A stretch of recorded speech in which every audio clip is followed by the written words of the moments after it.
Three guys who combined to play 15 seasons in the National Football League trenches. Well, two guys. And Mackey, who didn't do shit. He just sits there and looks pretty. This is the O-Line Committee. Let's welcome in the O-Line Committee, an offensive line lifestyle YouTube show, podcast, whatever we're calling it. The only show in America where an idiot fan, myself, gets to ask questions to two former NFL offensive linemen. Why is Jeremiah on the right again? I don't know. There we go. Put him back in the where he belongs. I am not right a middle type of. I am not the middle. No one wants you in charge. No one wants you. I don't even want to be in charge anymore. Put him in there. Did you guys ever play center? I did. In your football career? I did. I was the backup center my last 2 years in Buffalo. Really? I'll tell you this. You put that ball between your legs, there is some it's a new world. Mental gymnastics that go on there. Oh, my God. Oh, yeah. Yep. Well, they started cross-training me when I was a rookie in San Diego. Joe De Los Angeles was like, can you snap? And the answer is, Alex and I always say, the answer is always yes. The answer is never no. Yes, Have I ever snapped before? No, not once in my entire life. It's like, you can snap, right? Yep, sure can. Yep, got it. So I started going out there, and I'll never forget the first time I snapped the ball to Phillip Rivers. Our line coach goes up, he goes, don't break his fingers. I was like, excuse me? I was like, what do you mean don't break his fingers? He's like, make sure you snap it the right way. We can't afford you to break Phil's fingers. I'm like, oh, okay.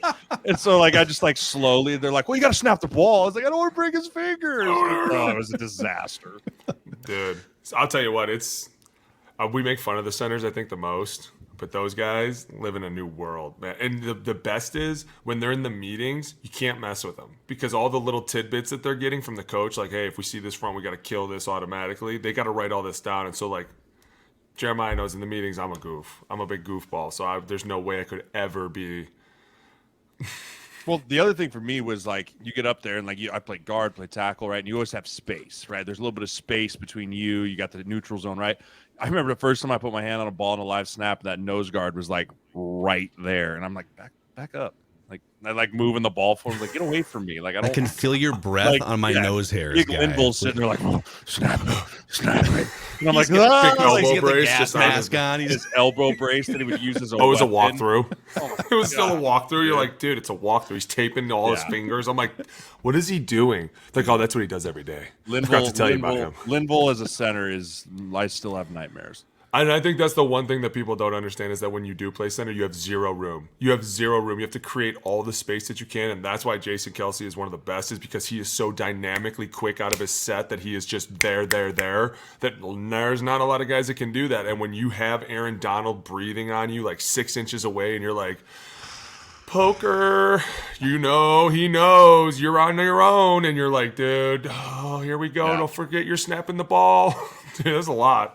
Yeah. What a professional transition, by the way, bringing up Jason Kelce's name, because on this film breakdown edition of the O-Line Committee, we are going to do a deep dive into the Philadelphia Football Eagles offense. Jalen Hurts just signed a massive new contract. Congratulations on having $179 million in guaranteed money. Jason Kelce's coming back. This was the third highest scoring offense in the NFL last year, 477 points, 28 points per game. Nick Sirianni going from 2 years ago, one of the worst introductory press conferences in the history of American athletics. Yep. He was like reading off a notes page, like, we're going to install systems and everyone's going to know our systems. Yep. And we're going to teach our systems. And now I was with Nick in San Diego. He was the quarterback's coach for Phillip Rivers, which means he did nothing. Like, he's just there. And then, like, to see him in that press conference, I was like, oh, Nick, no. But, like, I knew the guys would love him. He's a fantastic players coach. He's like one of the guys, like, I knew the guys would play hard for him, but like even Gannon's press conference, if we want to talk about weird press conferences, like, remember when Gannon was meeting the players and he's like, you're a weapon. We're gonna go deep, like speed. It's like, oh, what is wrong with you, White? Don't be weird. Don't be weird. Just be a normal human. That's the worst. When your head coach is a weirdo like that and you're like, God, this is just awkward from the jump. But dude, let's just say this. Sirianni, from the way that he started to the way he is now, I love his persona on the field. And Jeremiah, you can speak to this. When your head coach is out there just giving the refs a ton of shit, you can sit back and be like, you think it's bad from him? Wait till you hear what I'm going to tell you. Like, you just know you can go crazy. And at the same time, you know a guy like that doesn't mind if you start throwing a few jabs and a few punches, because that's how he is, right? And you and I were both here with Gannon, remember, in Minnesota. And so to see him, like, I hope he's going to be one of those guys. He's a great dude. He's from Cleveland. He went to my rival high school. He's one of those guys that's just a dude that wants to be a defensive guru. I really do hope good things for him. It just sucks that his quarterback's Kyler Murray because I am not a fan of that at all. I know he's not. We will do a Kyler Murray episode at some point, knowing how Alex feels right now. That's going to be carved out at some point. Well, like before we dive into it, let's talk like everyone kind of wrote off Jalen a little bit, like not wrote him off, but they were like unsure of him last year, right? Like I remember hearing the talking heads, which here we are, the talking heads, talking about like, well, he doesn't anticipate the throws. He doesn't throw guys open. He's late with his reads. Like he's just a running quarterback, like all those things. And I was skeptical too, but the number one thing that the Eagles did that made Jalen Hurts who he was, A.J. Brown. Yes. A.J. Brown. You cannot be an elite quarterback in this league without an elite wide receiver unless your name is Patrick Mahomes, because then you can just kind of do whatever you want. Yeah. But like everyone was like, what do we do? How does he get better? You give him a guy that you can just have a security blanket to be like, all right, where's he at? There he is, ball. Right? Like, and it's the same thing you're seeing the Chicago Bears do right now with going and getting DJ Moore for Justin Fields, right? Find a guy, a number one receiver that is a trustworthy guy. You can, as much you hate Kyler Murray, when he got DeAndre Hopkins, things were much better. Right? If you have an elite wide receiver on the outside, your quarterback can then find a way to develop rhythms, develop trust. And that was such a big go button for the Philadelphia Eagles this year when they introduced one of the best receivers to play the game right now. Yeah. Right. I mean, Jalen Hurts has gone from getting benched in the national championship game by Nick Saban, going to Oklahoma, falling out of the first round, to being widely regarded. And because of some of the things you're mentioning, A.J. Brown, I'd love to ask you guys, and we'll pop this up on the screen, about just like the deception that they feature offensively too in the movement. But I think he's pretty universally regarded as easily a top 10 quarterback in the league. And last year, probably more like a top 5. Mm-hmm. And maybe that's where you guys can parse apart Jalen versus system, coaching, weapons, etc. So I'll pop this up on the screen. The real winner of this Jalen Hurts contract, though, is Joe Burrow. I'm just going to throw that out there because Joe Burrow's going, oh, you gave him that? Sweet, go ahead and add about $50 million to that, and then we can start talking. Right. That's there's a lot of winners off that. Yeah. So all right, here's how it's going to work here. I'm going to click play, and we'll eventually give controls to you guys here. We're just trying out some new tech here in the early stages of the O-line committee. But I will click play. We've got 5 or 6 Eagles offensive plays lined up here.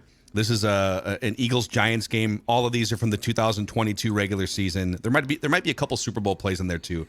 I'll click play. We'll watch it at real speed, and then we'll go back. Before we get going, can we also just say that a lot of the reasons that this offense is clicking is because of their O-line? Like, there's no question these dudes are badass road graders, and they can stand in there and take some heat. Like, they're clearly led by a Hall of Fame center. Their tackles are outstanding. Their guards are outstanding. Like, they just work really well together, and that's why a lot of this offense works. All right, so we're going to roll this. You guys talk us through it. Oh, baby, go back. Crunch. I love this. I love it. See, most of us, like fans watching, they were like, oh, it's a run up the middle. No, and Alex and Jeremiah are like, oh. Could bring it back. I'm going to show you why. We're going to have to take this one in slow-mo because this is a very quick hitting play. So now watch. It's crunch because you see how you got Goddard over here and you have Leonard Williams right here as a 3 technique. He's going to come down here and he's going to trap block him in. At the same time, that guard over Leonard Williams is going to trap block Dexter Lawrence back. And then the tackle is going to slip through. So it's like a trap from the other way. See how the center and the tackle are trying to slip? You can play it. Yep. I love this. We got a club backside. The guard's getting out there. Lane, get up here to 48. You know what you're doing. See how all of a sudden, oh, there it is. It's such a quick hitting play. The other thing, too, is if you go back, you got to remember, okay, who is the defense reading, right? 55 and 48 are reading the right guard and the left guard, right? This is why this is like a misdirection play, right? So you have the right guard and the left guard are both stepping to their right. And then you have the wham block of Dallas Goedert also going to his right. So you see all the linebackers flow to the right because that's where they're reading. They see these two guys go. 55 sees 62 cross his face. But again, gap integrity, you see that they have to stay their gap sound, right? So they can't just fly out of there. So they run themselves out of the play. And then the biggest block on the field here is the left tackle. The left tackle is one-on-one with 59. He has to do what we call expand the hole. He's got to get the hole bigger out here because there's no telling how this block between Goddard and Leonard Williams can go. Lou, look at the windup here. Look at the left But look, tackle windup. Jordan Mailata, the left tackle, you see that windup? So you know what's going to happen once he makes contact on 59's ribs? He's going to break probably 2 of them. And then he's going to literally pick him up off the ground and be like, dude, get your ass out of my hole. Like, dude, this.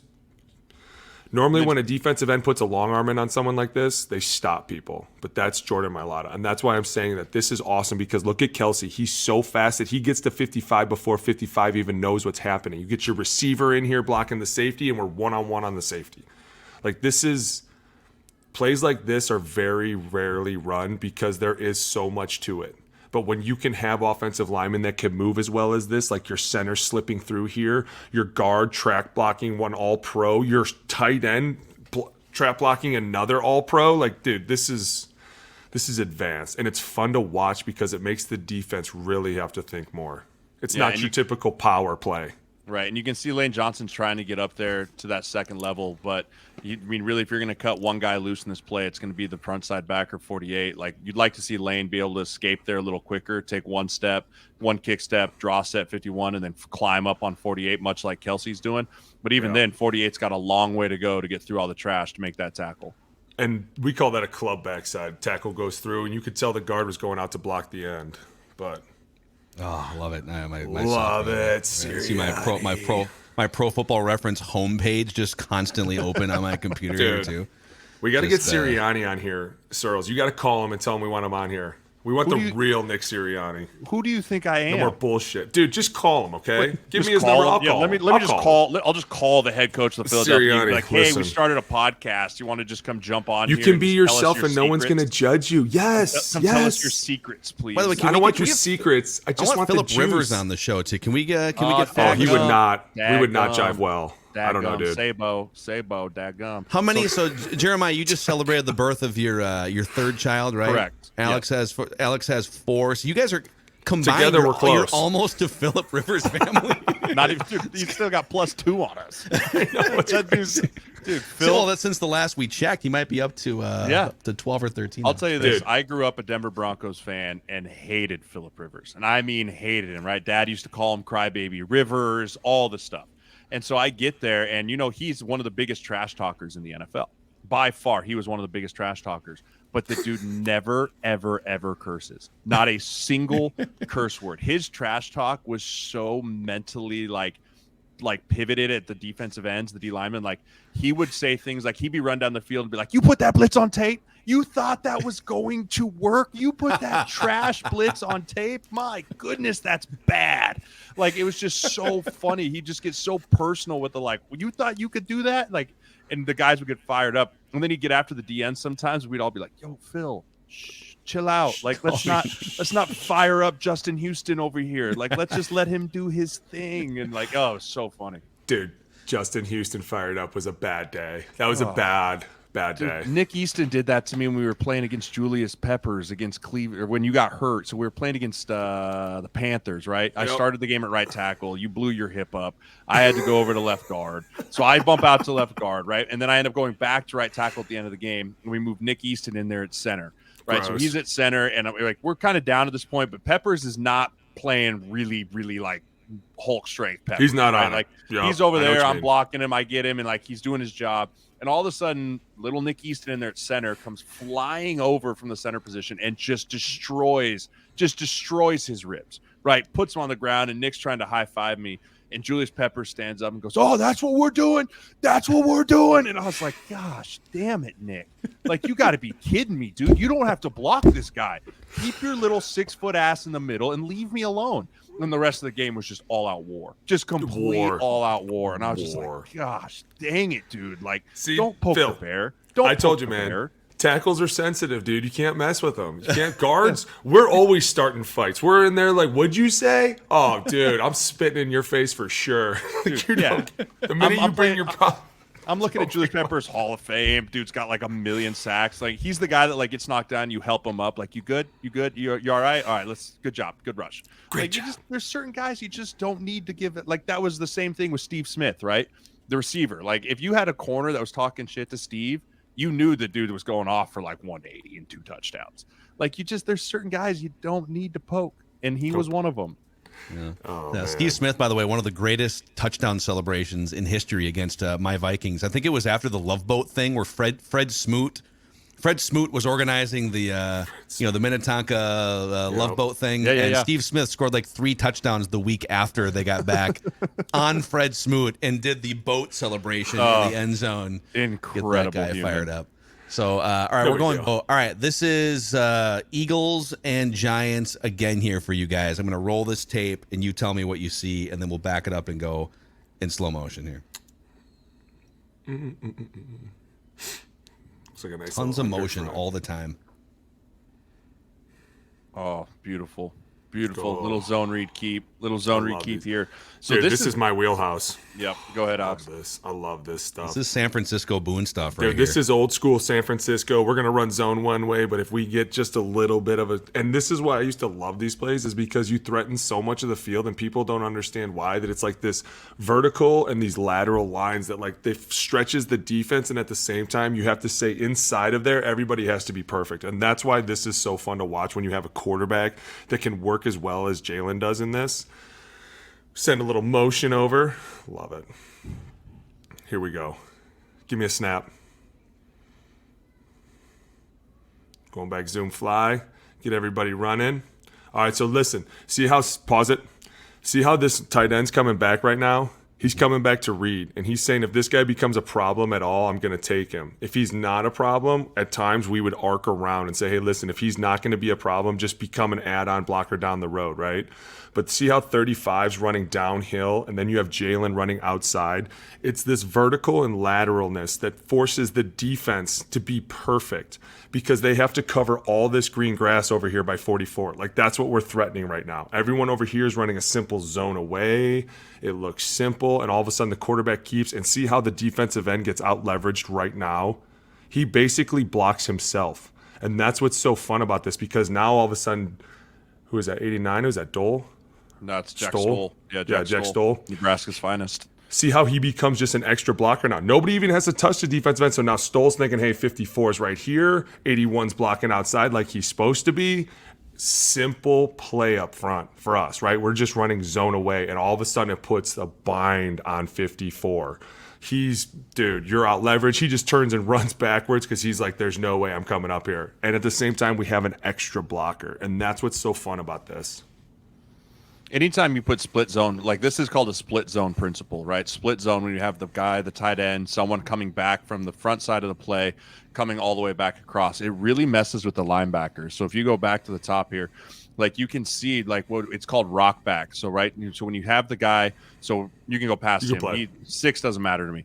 6 goes all the way back across here. But when 89 comes back across to block this guy, the linebackers are reading the offensive line, right? They're seeing inside zone to the left. So they immediately take a step to the left. They have to respect that. But when this tight end comes all the way back across, a new gap is created. So you see 54, he has to rock back in order to get there. If they hand this ball to Scott, he's pushing it front side. So the inside, you're seeing Boston Scott here wants to push this. He'd push it right behind 62 if he got the ball. Right behind Kelsey. Yep. Right behind 62 because he got the ball. But because of the leverage of 5 and Thibodeau, who just gets shoulders square, right? He sees shoulders turned parallel to the sideline. That's Jalen Hurts' immediate pull read. Pull read, and then he gets over here, and then it's just a matter of you put 54 in no man's land because he can't be right. So let me ask you a couple dumb questions. So this is a 2-option play here, right? Yep. This is either handoff to 35 or keeper 1. I'm guessing the Eagles probably pass out of this look as well. A ton. Yeah, I mean the RPO off of this would be 54 would be the read, and then you just you have 81 go vertical up the seam, right? So you're at a 12 personnel here. You have 2 tight ends, right? So you'd have 81 going vertical up the seam, and you'd have 89 going out in the flat, and then you could dump it to one of them if that's what you want to do, right? So from the start here, 81 would just take off vertically straight up the hash marks. 89 would come back across like this. If the corner bit and went up with the guy with the 81 up the hash, then you just dump it down to 89. If the corner stays flat there, then you just throw it over the head of 54 to 89. Because see how 54 takes a step to it'd be his right, our left, right there. Like if 81, we would have told Vernon or Delaney, like, hey, will you come down and sell this with us? So 81 here should follow Lane Johnson down, and he could technically run just right past 54 because 54 thinks he's about to get blocked for this handoff, and you tell him just, hey, you slip right past him. And then all of a sudden right there, once 54 realizes 35 doesn't have it, you just throw him the ball right over the top. And that's why the 49ers offense does what they do with Kittle, right? Like, hey, listen, we're going to do a lot of this. Dude, this offense is starting to show up everywhere. And it's threatening people in so many ways because it's fun, number one, to play in it because every run has a pass off of it. Like, that's how we always played. So we had 400 plays. But everything really made the defense think, are they running it or are they throwing it? What are they doing? And it's just constantly a chess match, and it's super fun. You know, it's kind of...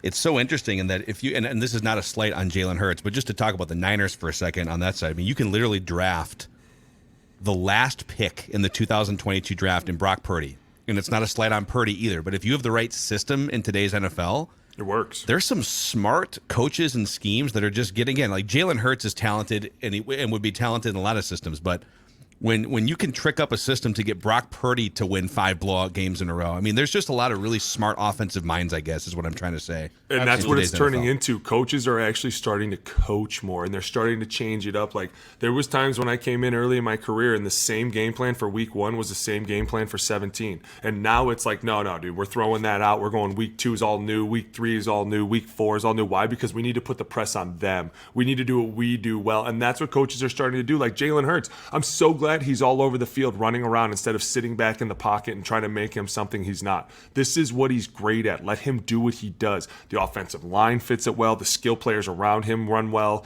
I mean, this is what we've always wanted for years. Coaches to finally be like, all right, what do we have? What makes us dangerous? Let's continue to do it. Like this right here. It's basically the same play as before. The fake handoff, and we set back and we just toss it up. Look at this. Do you want the end zone camera? Or do you want the wide angle? You know we don't watch the wide. Nobody cares. Go to the wide real receivers. quick. Go to the wide real quick. Oh wow. It's just to go back to echo on what Alex talked about in that first thing. Watch the linebacker's first step. Right, the Eagles run the crap out of the ball. So right at the snap, they're all leaning. All of them take a step forward. Every single one of them. Right, every single one of them takes at least 2 steps forward, and then it's called a panic drop. Right, they put their feet in the ground and they just go, oh shit! They just turn around. Right, so it's a panic drop there. And so if you have an outlet immediately, you're 1-on-1 with Devontae Smith up here, and there he is just running straight up the hash, right?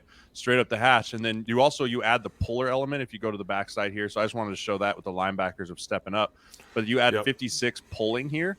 Right, 56 pulling. Anytime linebackers see a pulling guard, they're immediately thinking some type of power, some type of inside gap run. So 56 pulls here, pulls all the linebackers underneath, and then it just leaves a ton of space over the top because those linebackers just can't drop inside. See, 57's head is way deep in there. He's all the way over the center, and then all of a sudden you're getting panic drop, right? They all have to panic drop. And the crazy thing is, if you don't, so now this is where you talk about having your answers. You have Devontae running that post, but see right here at the top of the screen, I think that's AJ. If there's somebody that latches onto AJ as soon as he breaks in, but if he were to go with Devontae, AJ's open right there because see how those linebackers stepped up those 2 steps? Just those 2 steps right there gets him open right there. And that's an easy 10 yards. That's why I said it's so fun to run in this offense because the defense is constantly like, are they running it? Are they throwing it? Oh my God, it's a fake run throw. Son of a bitch. Like and they used to get so mad at us. They'd be like, dude, seriously. And you would just, all we'd have to do is come to the line and be like, deuce. And they'd be like, is it real? Is it fake? What are they doing? Constantly puts the defense on a bind. Look at this over, Tim. This is what I'm talking about. You think they want to put this guy on an island out here? I think so. Oh, it's OT. A run. OT, baby. Is this a called run, or is this just Jalen Hurts saying, all right, there's no one in the box? This is OT, right? So this is a fancy way of running quarterback draw without draw principles, right? So this is a way when you have this empty box, you have a light box, right? You count 5, you could call 6. 25's not really in there. He's not really in there. A lot of times teams just call straight quarterback draw out of this, right? So the center would come up and make an L call to 56. Everyone would mimic pass protection, and then you try and double team 93 to 56. But the way that you're seeing teams do this differently now is they're going, hey, we have athletic tackles. Let's pull our tackle and get him up on 56, and then we'll still pass that out, right? So 65 is going to pull around here. So it's the same principles. You're getting the same guys blocked, but 65 pulls around, the center's pulling for the defensive end. So now it's just creating more chaos, right? It's more chaos, and you're just cutting the backside defensive end. J.J. Watt's got to respect the fly sweep. He can't just come diving down in there. And now you have everyone blocked and cut, and then you just have Lane Johnson, like we talked about Darisaw last episode. He just runs and puts his toes on this guy's toes and just runs right and takes him where he wants to go. This is so awesome. We used to call this like an auto scheme, and it got called off because it probably was supposed to be the backside guard and tackle, but it got called off because your backside 3 technique was really a 4, and you would never send a center back that far. But this is like so Jeremiah what are said. The Cardinals doing on defense on this play? Go back. Isn't It's this obviously just like third an down. automatic? See how it's third down? And so that's why they're trying to get this guy. There's probably a twist going on here to the right, but that's why I said this was probably called auto, which is what we called it, where the center blocks back and the guard and tackle go. But as soon as that 3 technique gets wide, the center calls it off. And he tells him, hey, you stay, I'll pull, I'll be kick out, and then Lane will go up inside of me. But this is just the same thing. Oh, I bet they're passing it. That's a passing situation. No, dude, we're running quarterback draw out of a stutter, power, tackle, center pull. Like, this is why it's like you have all these guys out here to rush the passer. We'll run block you. It's always been what Giro has said as keep it simple. If they're gonna rush the passer, let's punch them in the face. If they want to come punch us in the face, let's dink it out quick. Like, This is just before you get out of this too, Mackey. This is a double option for Jalen Hurts too, right?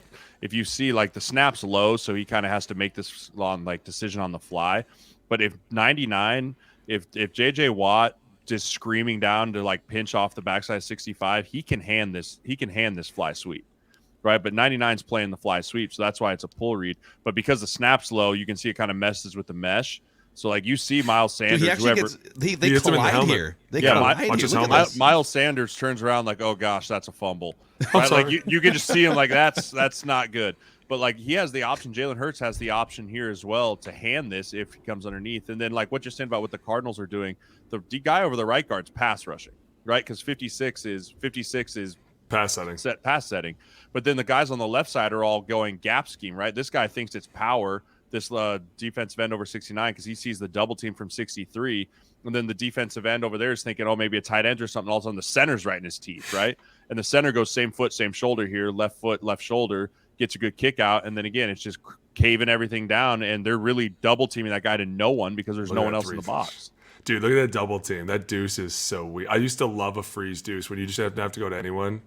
Yeah, you just literally deuce block the 3 technique to oblivion. Crush him. Inject. Yeah, they want to ET us. We'll just deuce them all goddamn day. I don't care. I used to call fake deuces all day. Deuce. I'm like, dude, it's a pass. But shut up. I said no. Dumbass. We got more Eagles-Giants action here. I'll show you. I'll tell you love the Giants, bro. Couple different angles here. Secretly your team. Dude, look at this chip by the right guard. Oh, it's so Before weak. we dive into that, look at the formation. Oh, right? Go back. Go back. Look at the formation. This is like college. This is college. Mackey, we talked formation, about this. Right? This Remember? is like, hey, the college game, you have this, the hashes are so far apart that you can widen everyone out naturally. In the NFL, you can't widen everyone up. So you just go double stack and be like, hey, everyone outside the numbers. You have to make these corners make a decision. Are they going to play in the box? Are they going to play the triangle, as we call it, which is between the tackle, the widest receiver? Like, is this guy going to come stand in the triangle here right on the 10-yard line? Is this safety going to come in? If not, then you're really playing against a true 6-man box. It's a true 6-man box, which you can block 5 and read 1 and just still be good to go. This is a brilliant formation to just spread everyone out down in the red zone when things get tight. So Sirianni, man. Mackey and I, when we were talking on trenches, we pulled this play up because I told him this was phase 2 of Greg Roman's offense. When he first came to the Niners and installed his offense, we started running and crushing people. And then we were like, all right, where does this go? And go back one more time, Mackey. This is where it went to. And we tried to do it against Seattle in the NFC Championship, but they were one of the defenses. Like, obviously the Giants aren't equipped to handle this type of offense, right? Like, you split them out like this, you really put them in a bind because what are you going to do right now? You're going to run the ball, right? Like, your offensive line is just going to road grade dudes. But this is such a fun thing to do because if you notice, if anyone were to ever just come in here or they were to try something, like look how they just kind of defend themselves. Like they're so frightened by what's going to happen. Is he going to throw the ball? What are they doing? What's going on? That there's this huge lane naturally by itself that nobody has to do anything. It's going to be the next wave, and what's people are going to start trying to do is make the defenses just basically lose the game themselves. Yeah, because if you decide you don't want to stack your defenders out over the receivers, you just throw the bubble screen. Oh, and then it becomes interesting. What are you going to do? Can that safety get from that hash to the other side of the field? Dude. This is simple inside zone read. This is the simplest play in football. You're blocking 65s, blocking 5. You're double teaming to the front side linebacker, double teaming the backside. You read the backside defensive end. First of all, this is a clinic tape on a B block on the backside between 65 and 68. Oh, right? My God. This is how you do it. You get hip to hip, shoulder to shoulder. You put your D lineman in the linebacker's lap. 56 is going to chip block in and go through, and then 51 is in no man's land. Because if he decides he wants to play the quarterback, then he's going to hand it 14 and it's strike up the band. It's 14 on 20, 10 yards away. He has to take the dive here, which then, like Alex just said, there's nobody out here.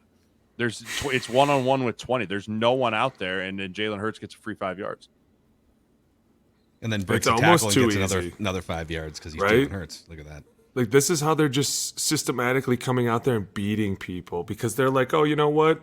We're just going to throw out a funny formation and see what you do. It's basically a death by 1,000 cuts. And it's like, we're just going to continuously let you decide how you want to lose the game. You want us to throw the ball, then you'll load the box. If you want us to run the ball, then you'll load the outside. And then when the teams lose, it's like, well, you chose that. The poor Giants are getting picked on here on this film study, but my God, they earned it. They sure did. The way. Number one, go back. Look at the offensive line just coming off the rock, dude. Just 5 bulldozers.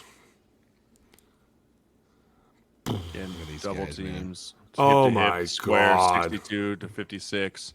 That's Dexter Lawrence. That's an all-pro. That's Leonard Williams. He was at one point really, really good.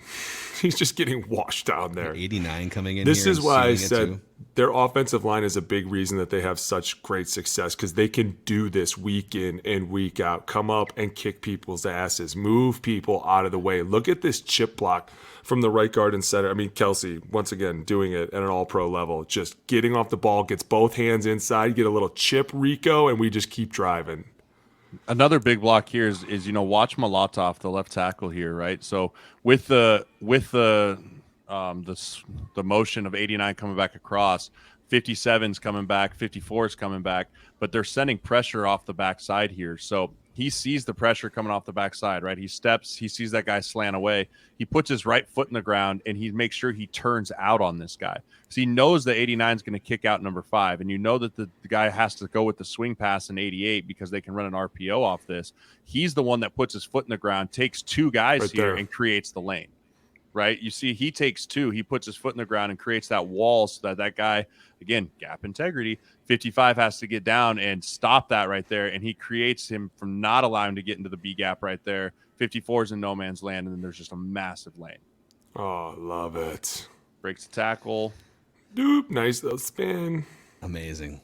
Dude. Amazing. I'm going to ask you another dumb question. What percentage of the Eagles' offensive success, give me like a pie chart, is scheme versus personnel?